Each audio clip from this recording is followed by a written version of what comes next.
أوقات بنفتكر إن البعد والتجاهل علامة قوة، بس الحقيقة لأ. في حاجات بتبان بالعين وحاجات تانية مستخبية جوه القلب، ومهما حاولنا نخبيها بتظهر في لحظة ضعف. تعالوا نحكي عن نقطة ضعف المرأة اللي بتبعد وتتجاهل.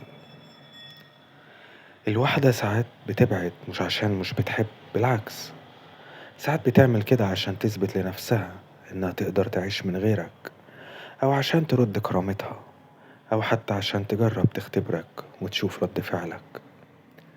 التجاهل بالنسبة لها نوع من الدفاع عن النفس، بس مش دايما معناه إنها نسيت.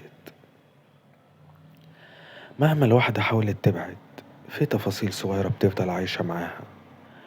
كلمة طيبة اتقالت في وقت وهي محتاجاه، موقف سندتها فيه وانت كنت ظهري ليها، لحظة ضحكوا فيها مع بعض وخلت الدنيا أبسط. الذكريات دي بتبقى نقطة ضعفها، لأنها بتفكرها باللي كان وبتخلي قلبها يتلخبط حتى لو عقلها بيقول لأ.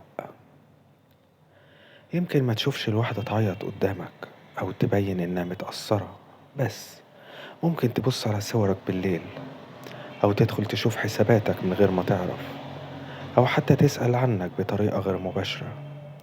القلب ساعات بيغلب مهما حاولت تبان قوية. لما الواحدة تتجاهلك، أغلب الرجالة بيقعوا في الغلط، يجروا وراها، يتصلوا، يبعتوا، يحاولوا يثبتوا إنهم لسه موجودين، لكن الصح تبين إنك عايش، إنك واقف، إنك مش واقع.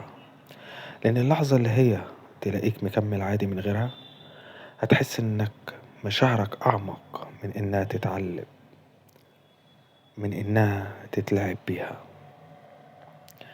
القوة الحقيقية مش في الزعل، ولا في الكرامة اللي بتتقلب عناد، ولا في الكرامة اللي بتتقلب عناد. القوة في الصبر، إنك تسيب الزمن يوضح مين اللي بيحب بجد ومين اللي كان بيستخف بالمشاعر.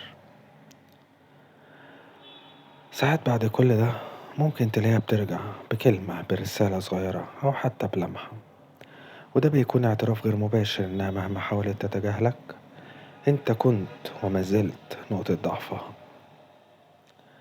التجاهل لعبة سهلة، بس الأصعب إنك تفضل فاكر إنك قوي.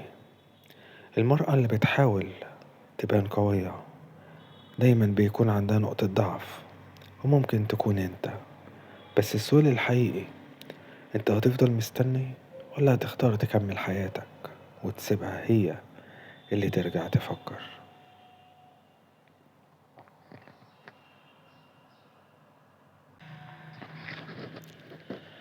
أوقات بنفتكر إن البعد والتجاهل علامة قوة، بس الحقيقة لأ. في حاجات بتبان بالعين وحاجات تانية مستخبية جوه القلب، ومهما حاولنا نخبيها بتظهر في لحظة ضعف. تعالوا نحكي عن نقطة ضعف المرأة اللي بتبعد وتتجاهل. الواحدة ساعات بتبعد مش عشان مش بتحب، بالعكس، ساعات بتعمل كده عشان تثبت لنفسها إنها تقدر تعيش من غيرك، أو عشان ترد كرامتها، أو حتى عشان تجرب تختبرك وتشوف رد فعلك. التجاهل بالنسبة لها نوع من الدفاع عن النفس، بس مش دايما معناه إنها نسيت.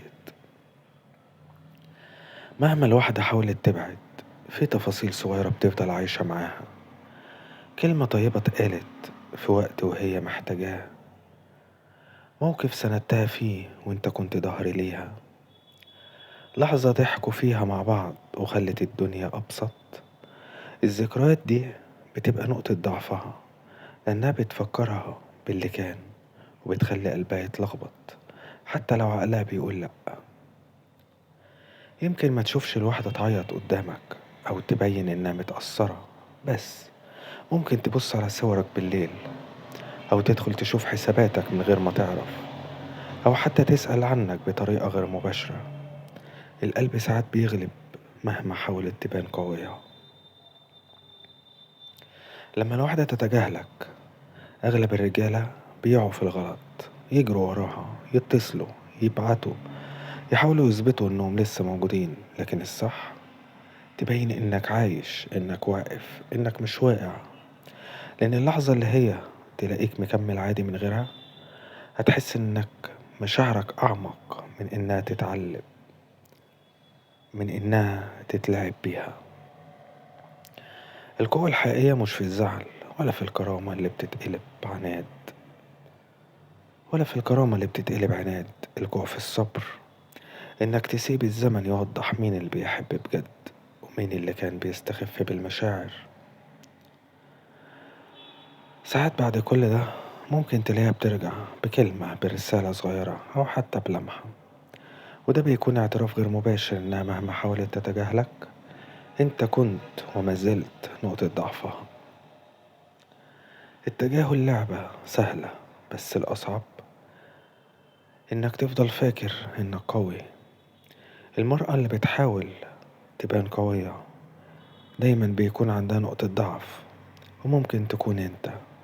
بس السؤال الحقيقي، أنت هتفضل مستني، ولا هتختار تكمل حياتك وتسيبها هي اللي ترجع تفكر؟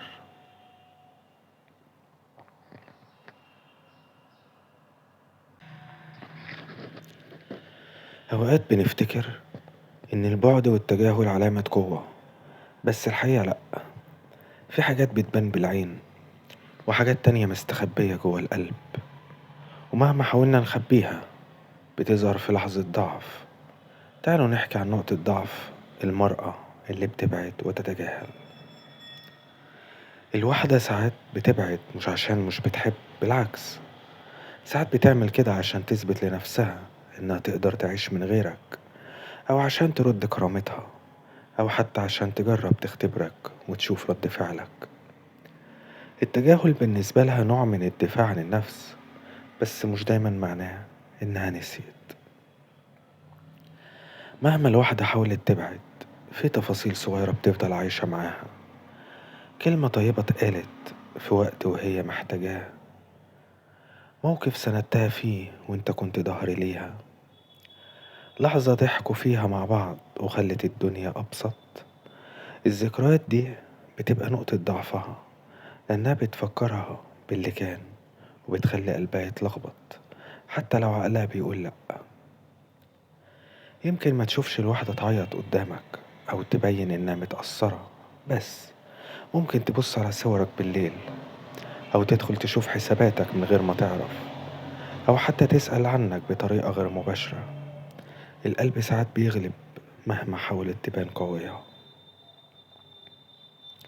لما الواحدة تتجاهلك، أغلب الرجالة بيقعوا في الغلط، يجروا وراها، يتصلوا، يبعتوا، يحاولوا يثبتوا إنهم لسه موجودين. لكن الصح تبين إنك عايش، إنك واقف، إنك مش واقع. لأن اللحظة اللي هي تلاقيك مكمل عادي من غيرها، هتحس إنك مشاعرك أعمق من إنها تتعلم، من إنها تتلعب بيها. القوة الحقيقية مش في الزعل، ولا في الكرامة اللي بتتقلب عناد، ولا في الكرامة اللي بتتقلب عناد. القوة في الصبر، إنك تسيب الزمن يوضح